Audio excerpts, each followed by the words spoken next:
जय हिंद दोस्तों, स्वागत है आप सभी का हमारे YouTube channel learn with master ji में। दोस्तों, आज की जो वीडियो है हमारी वो होने वाली है part 4 of the schedules of Indian constitution. मतलब जो हमारी सीरीज चल रही है शेड्यूल ऑफ इंडियन कॉन्स्टिट्यूशन की, उसका पार्ट 4 आज हम देखेंगे, जिसमें हम देखेंगे 9th schedule of Indian constitution. इससे पहले हमने जो 1 to 8 शेड्यूल है इंडियन कॉन्स्टिट्यूशन के, वो 3 पार्ट के अंदर अपलोड कर दिए हैं, जो आपको मिल जाएंगे यहाँ आई बटन पे। तो आप पहले इस आई बटन पे क्लिक कीजिए और उन वीडियोस को पहले देखिए, फिर इसको देखिएगा, ठीक है। तो आज हम 9th शेड्यूल देखेंगे इंडियन कॉन्स्टिट्यूशन का। और अगर आप हमारे चैनल पे नए हैं तो हमारे चैनल को सब्सक्राइब कर दें और बेल आइकन दबा दें, जिससे आपको हमारे चैनल की नोटिफिकेशन जो होगी वो सबसे पहले मिल पाएगी, ठीक है। तो वीडियो शुरू करते हैं। अब देखिए दोस्तों, 9th शेड्यूल जो है इंडियन कॉन्स्टिट्यूशन का, वो डील करता है validation of certain rules and regulation से। अब ये जो एक्ट है वो हमारे कॉन्स्टिट्यूशन में ऐड हुआ by the first constitutional amendment act 1951।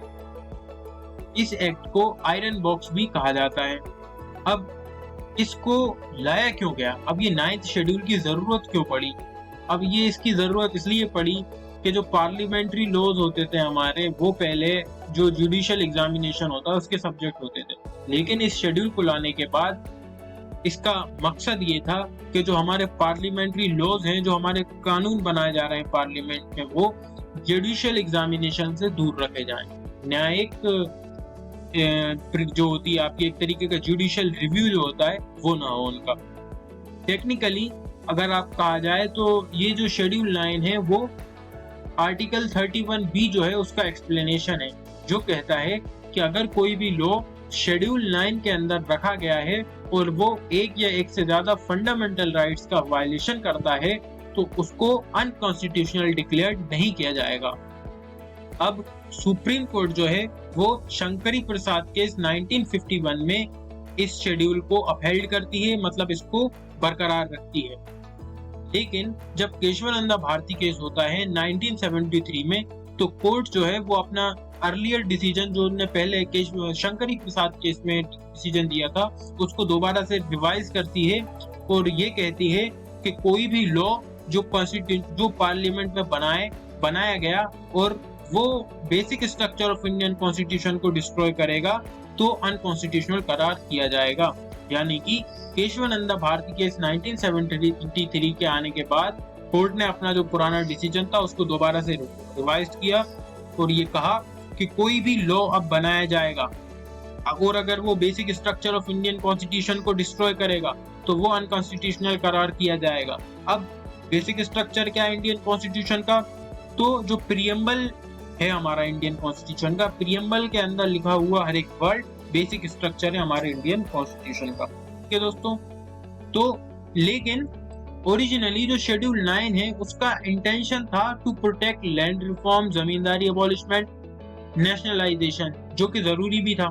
अब शेड्यूल 9 जो है उसका मेन इंटेंशन था कि जो लैंड रिफॉर्म्स हैं और जो जमींदारी अबॉलिशमेंट है उनका नेशनलाइजेशन का प्रोटेक्शन, जो कि जरूरी था नेशन की ग्रोथ के लिए।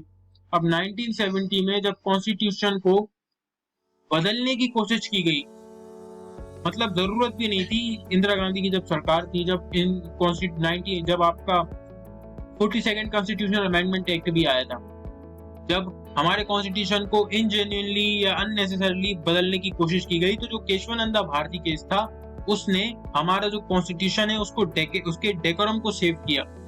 लेकिन फिर भी उसके बावजूद गवर्नमेंट ने जो है शेड्यूल 9 का इस्तेमाल करते रहे और जो नंबर ऑफ लॉज हैं वो 66 जो कि 1973 में थे से बढ़कर 284 हो गए 2007 तक।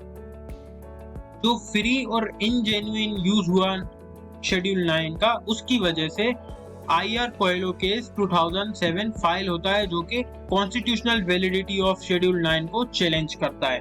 अब इस केस में क्या होता है कि जो कोर्ट है वो ये कहती है कि जो भी लॉ शेड्यूल 9 के अंदर 24 अप्रैल 1973 से पहले रखे गए हैं, वो अपनी इम्यूनिटी जो है वो अपनी इम्यूनिटी इंजॉय करेंगे फ्रॉम द जुडिशियल एग्जामिनेशन से, उनकी इम्यूनिटी जो है वो कंटिन्यू रहेगी, मतलब वो जुडिशियल एग्जामिनेशन का सब्जेक्ट नहीं होंगे।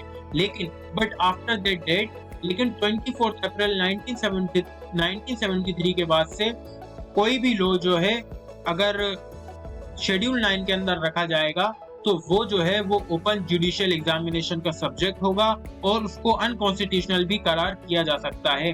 तो प्रेजेंट पोजीशन ये है वो शेड्यूल 9 की कि शेड्यूल 9 जो है वो इनइफेक्टिव है for the laws kept in it from 25 April 1973। मतलब जो 25 अप्रैल 1973 से लेकर अब तक जितने भी लॉ शेड्यूल 9 में रखे गए हैं वो सारे उन सब के लिए इनइफेक्टिव है, ठीक है ना।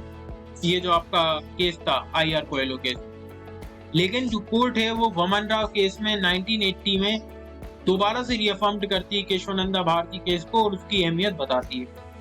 ये था हमारा शेड्यूल 9, इसको हमने अच्छे से देख लिया क्या है क्या।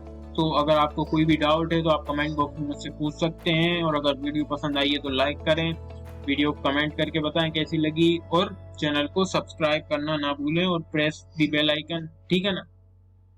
जय हिंद, जय भारत।